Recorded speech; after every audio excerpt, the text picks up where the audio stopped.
सभी लोगों को सूचित करना चाहता हूं कि अभी ज़िले में लगभग 250 कोरोना के टेस्ट हो गए और सभी के सभी नेगेटिव आए हैं। इसी के साथ ही भारत सरकार ने भी राजसमंद जिले को जो ग्रीन कैटेगरी में रखा है, जो हम सबके लिए बहुत ही खुशी की बात है और सौभाग्य की बात है।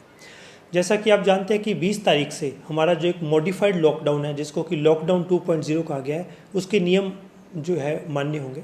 इन नियमों के तहत खासकर विशेष रूप से ग्रामीण क्षेत्रों में कुछ एक्टिविटीज़ को परमिट किया गया है ग्रामीण क्षेत्रों में, ताकि लोगों को रोजी रोटी की कोई समस्या न आए। तो नरेगा के काम चलेंगे, लेकिन सोशल डिस्टेंसिंग की पूरी पालना करनी होगी, 1.5 मीटर का डिस्टेंस बना के रखना होगा।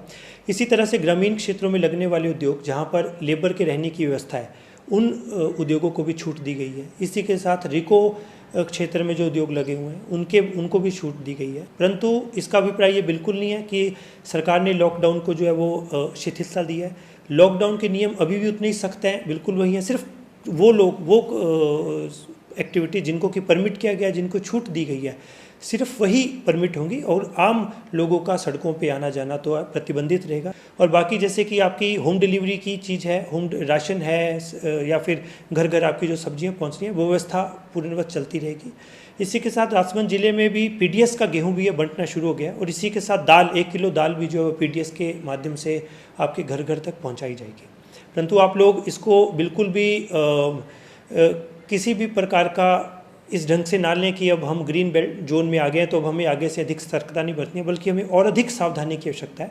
और 3 तारीख तक अपने घरों पर ही रहें और सिर्फ बहुत ही अति आवश्यक जब कोई चीज़ हो तो घरों से बाहर निकलें। साथ में ये भी व्यवस्था है कि कोई भी व्यक्ति जब बाहर निकलेगा तो मास्क का प्रयोग करना अनिवार्य होगा। और इसी तरह से कोई भी दुकान वाला, चाहे वो राशन वाला हो, सब्जी वाला हो, वो किसी भी व्यक्ति को सामान नहीं देगा जब तक कि उस सामने वाले व्यक्ति ने मास्क ना पहना हो। तो सभी लोग कृपया इस बात का ध्यान रखें।